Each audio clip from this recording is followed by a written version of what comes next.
이 시간 우리에게 주시는 하나님의 말씀은 구약성경 시편 68편 19절에서 21절의 말씀입니다. 시편 68편 19절에서 21절까지의 말씀입니다.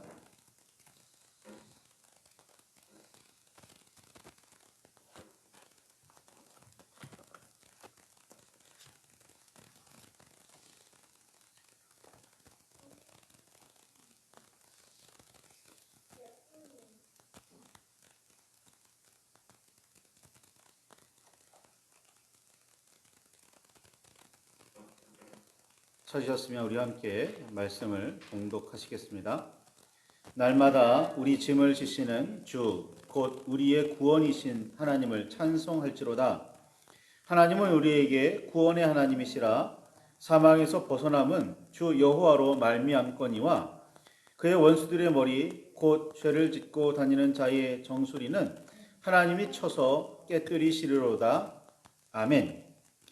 주님 우리의 마음을 여시어 말씀을 깨닫게 하옵소서.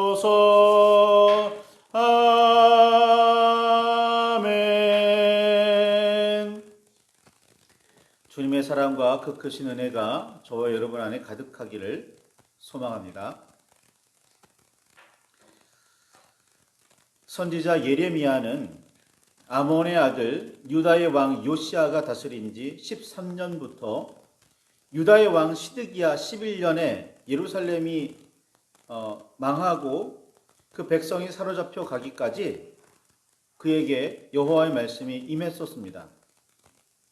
요시야 왕 때 약 18년, 여호아하스 왕 때 3개월, 여호야김 왕 때 11년, 여호야긴 왕 때 3개월, 그리고 시드기야 왕 때 11년 동안 하나님께서는 그를 통해 유다를 깨우치셨습니다. 북이스라엘의 수도 사마리아가 아수르에 의해 함락된 지 약 80년이 지난 즈음에 유다의 왕이 된 요시야는 유다의 마지막 희망이었다고 할 수 있겠습니다. 그는 8살에 왕위에 올랐는데 약 8년이 지나 아직 어렸을 때인 16살쯤에 비로소 여호와 하나님을 스스로 찾았습니다. 그 이전까지는 너무 어렸던 이유도 있었겠지만 자신을 왕위에 올려준 백성들에게 휘둘렸었다라고 볼 수도 있습니다. 이때부터 유다와 예루살렘을 정결하게 하기 시작해서 약 10년 후에는 그 땅과 성전을 정결하게 하는 일을 마칠 수 있었습니다.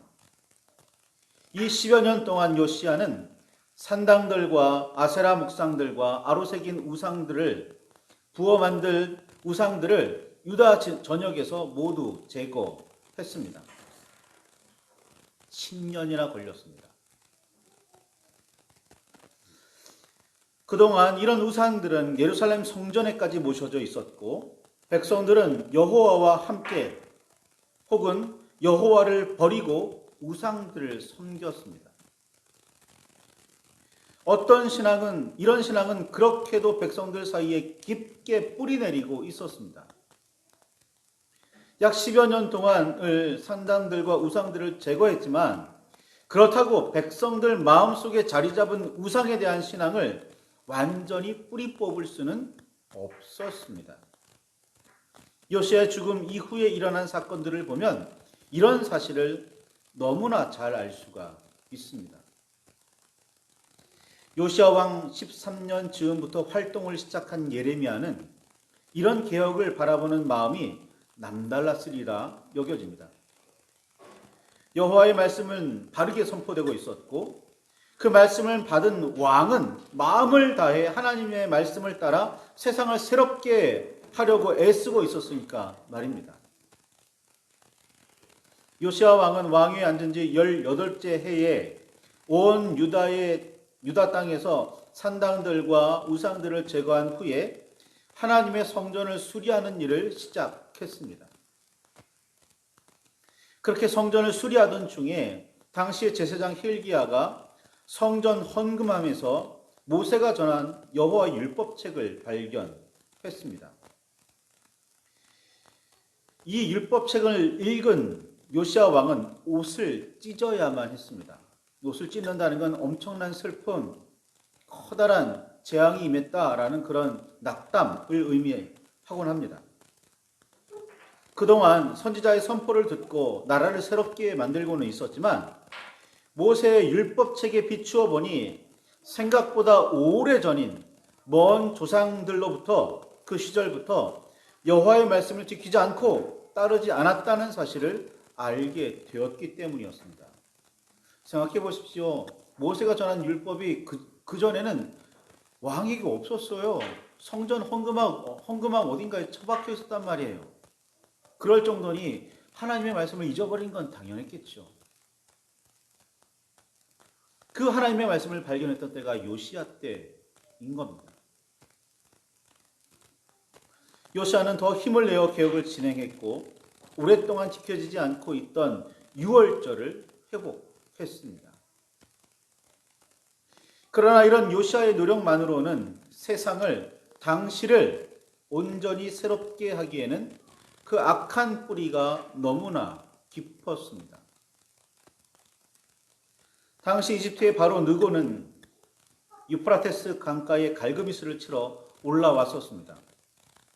나일강에서 일어난 이집트와 티그리스 강과 유프라테스 강 사이에 일어난 제국들은, 그러니까 이집트와 그 바벨론, 아수르 바벨론 그 나라들이 있었던 그 지역에서 일어났던 제국들과는 늘 다툼이 있었고 싸움이 있었습니다. 왜냐하면 당시의 세계를 양분하고 있는, 나누어 가지고 있는 두 거대한 세력, 강력한 세력이었으니까요. 두 세력은 오랫동안 서로 아웅다웅하기는 했어도 직접 맞붙은 적은 없었는데 요시야 통치 말기에 드디어 이 둘 사이에 전쟁이 일어났습니다. 이집트가 유프라테스 강가로 원정을 떠났고 그 길목에 요시야가 다스리고 있던 유다가 있었습니다. 이 두 강대 세력의 틈에 끼어 있던 유다는 전쟁을 피할 수 없었고 요시야는 이집트 군대에 의해 죽임을 당하고 말았습니다. 예레미야의 실망은 이만저만이 아니었습니다. 역대하 35장 25절에 보면 이때 예레미야는 요시야를 위해 슬픔의 노래인 애가를 지어 불렀다라고 그렇게 기록하고 있습니다. 요시야가 갑자기 전쟁에서 죽자 백성은 그의 아들 여호아하스를 왕으로 삼았습니다. 그러나 이집트의 침입은 계속되었고 3개월 후에 유다를 정복한 이집트의 바로 느고는 요시야의 다른 아들인 엘리야김을 유다의 왕으로 세우고는 여호야김이라고 이름을 바꾸었습니다. 그리고 11년 후에 이번에는 바벨론 왕 느부갓네살이 쳐들어와서 여호야김을 포로로 끌고 가버렸습니다. 한 번은 이집트에 의해서, 한 번은 바벨론에 의해서. 완전히 그 고래등 사이에 끼인 새우처럼 등이 터지고 있었죠. 요시야가 개혁을 통해서 그 시대를 새롭게 하고 하나님께서 기뻐하시는 뜻을 이루어 가기는 했었지만 역부족이었습니다. 그래서 하나님의 심판은 결국 이루어지고 말았던 겁니다. 그동안 바벨론은 이집트의 침략을 물리치고 세력을 키워 티그리스 강과 유프라테스 강 주변의 패권을 장악했고 이번에는 이집트를 정벌하고자 유다를 거쳐 이집트로 향하는 중이었던 겁니다. 여호야김의 아들 여호야긴이 뒤를 이어 유다의 왕이 되긴 했으나 그는 겨우 3개월 만에 바벨론으로 또다시 사로잡혀 가고 말았습니다. 아버지도 아들도 3개월 사이에 모두 바벨론으로 끌려간 겁니다. 그리고 이번에는 바벨론의 느부갓네살 왕이 여호야김의 아들이자 여호야긴의 숙부인 마따니아를 유다의 왕으로 세우고 시드기야라고 이름을 바꾸었습니다. 시드기야는 왕이 되고 9년쯤 후에 바벨론 왕을 배반했고 느부갓네살은 다시 예루살렘으로 쳐들어왔습니다. 그리고 유다의 시드기야 왕 11년에 예루살렘은 바벨론에 함락되었습니다. 바벨론은 예레미야 52장을 보면 바벨론은 총 3번에 걸쳐서 유다의 백성을 포로로 끌고 갔는데 그 첫 번째는 여호야긴을 사로잡아 갈 때 일어났고 두 번째는 시드기야 왕 때 예루살렘을 함락하면서 일어났으며 세 번째는 유다가 멸망하고 약 5년 후에 있었습니다. 유다를 멸망시킨 바벨론은 친바벨론 정책을 펼 유다 사람을 총독으로 세웠는데 백성들은 이에 저항했고 바벨론을 벗어나서 이집트에 귀순하려고 했었기에 세 번째 포로 사건이 일어났던 겁니다. 아니 그만큼 겪었으면 여호와 하나님을 의지할 법한데 그만큼 겪었는데도 이집트가 우리를 도와주려니 생각하고 이집트에 귀순하려고 했다는 게 참 당황스럽습니다. 예레미야는 요시야 시절에 반짝했던 개혁이 물거품이 되는 모습을 눈으로 보았습니다. 이스라엘이 아수르에 의해 멸망하고 약 130여 년 후에 유다마저 바벨론에 의해 멸망했지만 백성들은 여전히 정신을 차리지 못하고 여호와를 떠나며 버리는 상황을 모두 겪어야만 했습니다. 심지어 하나님의 뜻이나 자신의 의지와는 다르게 백성에게 끌려 이집트로 가야만 했습니다. 심지어 하나님의 뜻이나 자신의 뜻이 아니더라도 바벨론이 아닌 이집트를 의지해야만 했던 겁니다. 당시 예레미야는 유다가 멸망하기 직전에 당시 예레미야는 하나님의 징벌을 달게 받아라. 하나님의 뜻에 따라 바벨론에 순종해라. 라고 그렇게 선포하고 있었어요. 그런 예레미야를 이집트로 끌고 간다는 건 자칫하면 이집트의 미움을 사서 죽임을 당할 수도 있는 상황이었던 거죠. 예레미야가 이집트에 머무는 중에도 여호와의 말씀은 그에게 임했고 백성에게 선포되었습니다. 그러나 백성은 예레미야의 선포에 귀를 기울이지 않았습니다.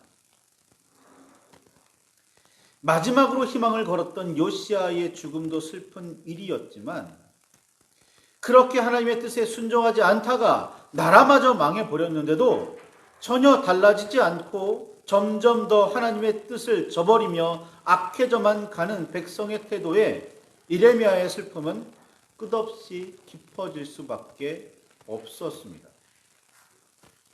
예레미야 예가는 요시야의 죽음에 대한 죽음을 기리는 슬퍼하는 그런 노래이기도 하지만 동시에 유다의 멸망을 슬퍼하는 노래이기도 합니다. 그동안 이스라엘 백성들이 얼마나 하나님을 저버리고 살았는지 말이죠. 이때쯤 되면 여호와 하나님만이 유일한 소망이며 구원자이시라고 고백하는 사람들은 거의 사라져버리고 말았습니다. 예언자들과 선지자들, 하나님의 사람들은 여전히 여호와 하나님께 돌아가라고 그렇게 외쳤지만 그 소리에 귀를 기울이는 사람은 거의 없었습니다. 여호와를 섬기며 제사하며 율법을 지키는 대가로 구원을 비롯한 풍성한 복을 받아 누리려고는 했지만 하나님께 돌아가 온전히 섬길 생각은 전혀 하지 않았습니다. 복을 받으려고만 했던 거예요. 소위 구원받으려고만 했지 하나님 섬길 생각은 없었습니다.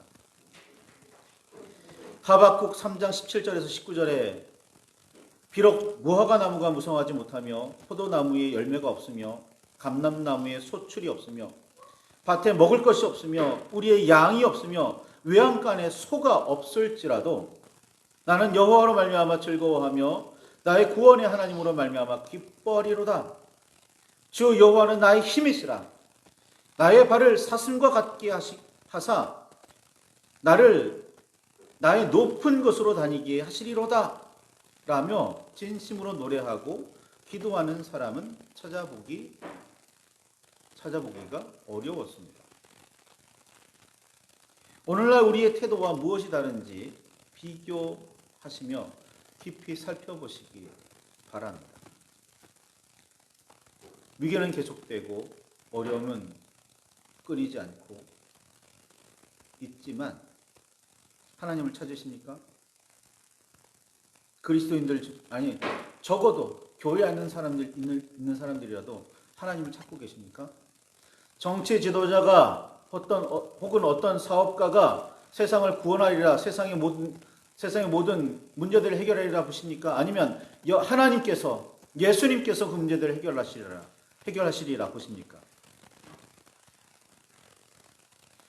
2000여 년 전에 이 땅에 오신 예수 그리스도를 기념하고 다시 오실 주님을 기다리는 이 시기에 우리는 진정 여호와 앞에 온전히 서 있는지, 예수 그리스도의 가르침을 따르고 있는지, 성령의 인도하심에 순종하고 있는지 묵상하시기 바랍니다. 주님께서 이 땅에 오심은 하늘에 있는 자들과 땅에 있는 자들과 땅 아래에 있는 자들로 모든 무릎을 예수의 이름에 꿇게 하시고 모든 입으로 예수 그리스도를 주라 시인하여 하나님 아버지께 영광을 돌리게 하신 이라고 빌립보 2장 10절과 11절은 분명하게 밝히고 있습니다. 모든 피조물의 구원을 위해 참으로 마음을 쓰시는 분은 여호와 하나님 뿐인 듯 합니다. 자신의 구원을 위해서 힘쓰는 이는 아마도 없는 듯 보입니다. 우리 구주 예수 그리스도만이 우리의 구원에 관심이 있으신 것 같습니다. 우리는 사실 구원보다는 복에 관심이 있고 하나님의 의가 이루어지는 일보다는 뭔가 선물을 받는 것, 은혜에만 관심이 있습니다. 성탄절이 선물 주는 날로 바뀐 데에는 이런 이유도 있는 것 같습니다. 단지 성령만이 애타하시면서 우리를 하나님께로 이끌기 위해서 동분서주하시는 것 그렇게 보입니다. 성부, 성자, 성령, 삼위일체의 하나님만이 우리의 악을 슬퍼하시며 죄짐을 안타까워하시고 우리를 사망에서 구원하시려고 애쓰시는 듯 보입니다. 다윗은 이런 하나님의 마음을 너무나 잘 표현하며 노래했습니다. 오늘 본문의 말씀이죠. 시편 68편에서 다윗은 날마다 우리 짐을 지시는 주, 곧 우리의 구원이신 하나님을 찬송할지로다. 하나님은 우리에게 구원의 하나님이시라. 사망에서 벗어남은 주 여호와로 말미암거니와 그의 원수들의 머리 곧 죄를 짓고 다니는 자의 정수리는 하나님이 쳐서 깨뜨리시리로다. 이 노래를 기억하시기 바랍니다. 우리가 지고 있는 죄의 짐을 걱정하시며 날마다 대신 져 주시는 분은 우리의 구원이신 하나님뿐이십니다. 예수 그리스도께서 십자가 위에서 우리의 죄를 대신 지고 돌아가시는 희생을 하지 않으셨다면 우리는 우리의 죄를, 그 문제를 스스로 해결할 방법이 없습니다. 로마서 6장 6절에 있는 것처럼 우리의 옛사람이 예수와 함께 십자가에 못 박힌 것은 죄의 몸이 죽어 다시는 우리가 죄에게 종 노릇하지 아니하게 하려 함이다. 이런 바울의 깨달음 깊이 묵상하시고 마음에 새기시기 바랍니다. 예수 그리스도께서 이 일을 위해 이 땅에 오셨고 다시 오시리라는 믿음을 분명하게 하시기를 바랍니다. 단지 복받기 위해서가 아니라 우리 영혼의 구원에 관심을 가지시기를 바랍니다. 단지 하나님만이 우리의 구원에 관심이 있는 것처럼 그렇게 보이게 두지 마시고 우리도 우리의 구원을 위해서 삶을 새롭게 하고 온전하게 하시기를 바랍니다. 그렇지 않고 이런 묵상과 결단 없이 성탄절을 맞이하는 일은 어쩌면 형식적인 행사일지도 모릅니다. 말씀을 붙들고 깊이 묵상하시며 기도하시기 바랍니다. 그 묵상과 기도 가운데 참된 신앙의 고백이, 믿음의 결단이 일어나시기를 바랍니다. 말씀을 붙들고 깊이 묵상하시며 기도하실 때 주의 은혜가, 성령의 깨달음이 우리에게 넘치기를 간절히 바랍니다.